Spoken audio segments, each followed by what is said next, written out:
So the outsider movement is a movement that's been going on since the late 1870s, first realized in Switzerland by artwork being created by mental health patients. The genre's been around for over 100 years now, obviously. Outsider art's been recognized throughout the world, Europe, and the United States, but not really so much so in Canada, and that's why we've decided to bring this show into Victoria. Outsider art is kind of a very generic term. It's like saying that you're Caucasian.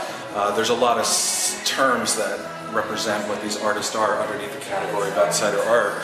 But generally speaking, the artists are self-taught and kind of live out of the mainstream of regular society. So the influences are very different or minimal to nothing. There's so many different types of genres that go under outsider art: visionary, folk art, intuitive, naive, yard shows, and so forth. This show gives you a good representation of a lot of those different kinds of genres. We have work like Anne Gergich, who you're looking at right now, who is an artist who has been making work for over 30 years now. Completely self-taught, highly collected, is represented by numerous galleries and in major collections around the world, as well as a curator herself. The work you see now is by Damien Michaels. Damien is an artist from Australia, self-taught as well.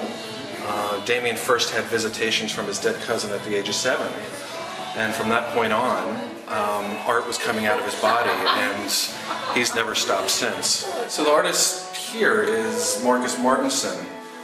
Marcus is not a self-taught artist, but has had minimal education. Lives out in Sweden. Most of his work deals with pop culture, theories, conspiracies, and so forth. All the work is done on crayon. And here you get to see Damien Michaels again. This piece you get to see here is ballpoint pen directly on a torn-off book cover. Damien falls into the category of visionary, as I told you prior. He's also the founder of Visionary magazine, a magazine that comes out annually, focusing on visionary artists from around the world.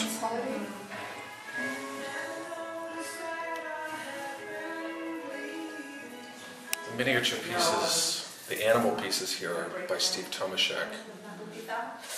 Steve's an artist who lives in both Berlin and in Minnesota. Steve is self-taught. His studio is a cigar box that he carries with him. And all of these pieces are made out of a solid piece of boxwood, Greek boxwood specifically. It's really soft material, and that's why he uses it. It's very little grain. So within those, these are very large pieces. And so they're all hand-painted and hand-carved. At the bottom of each piece you can see a signature, and you can also see a pinhole in the belly where he sticks it on a pin to paint them.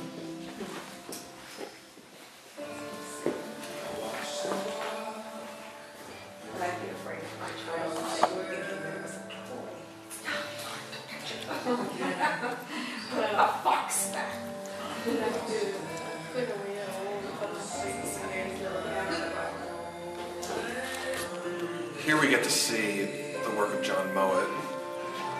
John, an older gentleman who's never shown his work in a gallery before, has been an antique dealer for most of his life.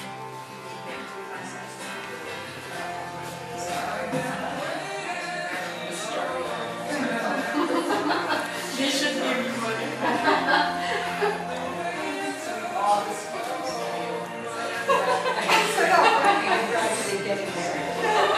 The interesting thing about John Mowat's work is that it really falls into the tradition of classic American folk art. Storytelling, fairy tales, history, and everyday life. And he really just started painting the paintings that he saw, that he was selling in his antique stores. And he continues to sell them today. But this is the first time John's work's ever been seen in a commercial gallery. Oh, I should